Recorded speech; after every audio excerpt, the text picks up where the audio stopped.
Nutrition has come a long way in the past 10, 15, 20 years, and people are starting to stay more focused on that. It used to be just physical activity, going for a run, getting to the weight room, and, that was considered being healthy, and you could eat whatever you want.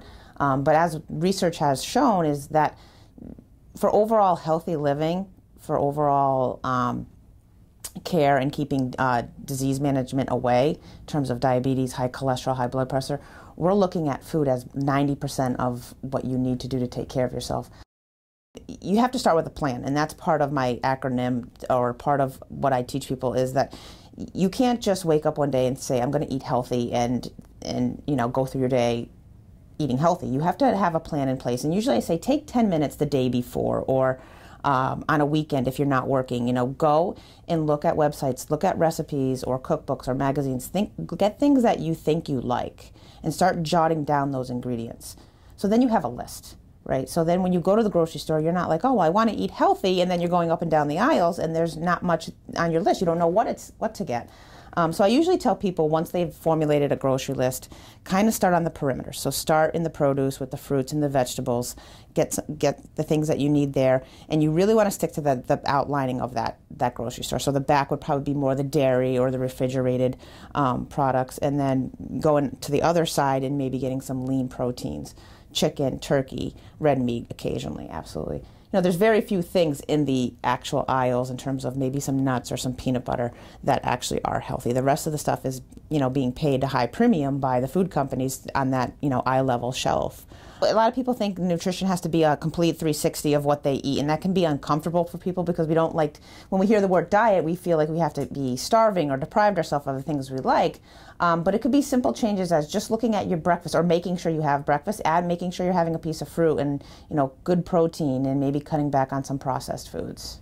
The whole point of losing weight is to find something that's realistic for your lifestyle. So there's kind of some basic principles, like make sure you're getting your adequate nutrients, right? You have to make sure you're getting enough calories and enough vitamins, minerals, protein, carbohydrates. Then you want to have variety.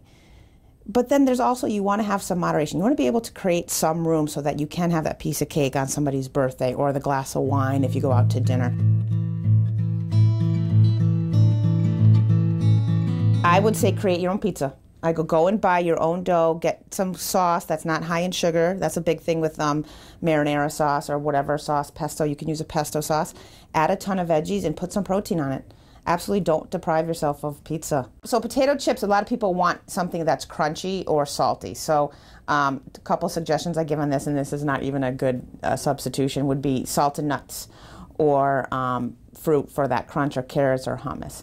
Again, if you have a few potato chips once or twice a week, that's not going to be the detrimental part of your weight loss goal. So Halo Top is one of our newer ice creams out there. It's a little bit higher in protein. I think it's anywhere from 280 to 350 calories depending upon your flavor.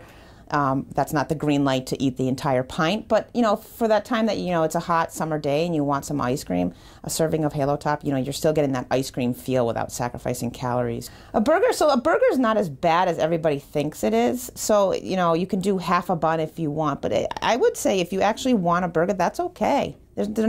Burgers get a bad rap. There's been plenty of studies that, to eat healthy, you have to eat organic, or you have to do everything. Fruits and vegetables are more expensive. We know from studies that, water is cheaper than soda. We know that low-fat dairy is cheaper than high-fat dairy.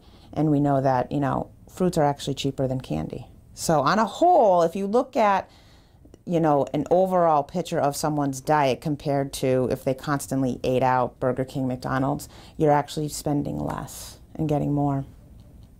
And I always pose that question too, that eating healthy is expensive. Well, so isn't being on medication. So, it's like picking your poison. Which one would you rather pay for? You have to be realistic. If somebody says, I just want to lose 20 pounds, well, how do you know that you have to lose 20 pounds? You should really find out, go see a registered dietitian. Is it really 20 pounds, or maybe it's only 8? Because sometimes we kind of with our own selves, exaggerate what we need to lose. We're in an age where we have a lot of medical technology out there, and we have a pill for everything. And then we have a pill for all of those side effects from those pills. The best thing you can do for yourself is take an investment in your health, and it starts with eating right. A lot of people will come and work out, and they work out hard, and they're seeing no results, or they're not feeling better, but they're not looking at their food either. And sometimes what you think is healthy is probably not, or there could be a better alternative. We know that people just exercise 1 or 2 times a week actually get more energy, actually feel better. Their bodies are meant to move, and we do a lot of sitting these days.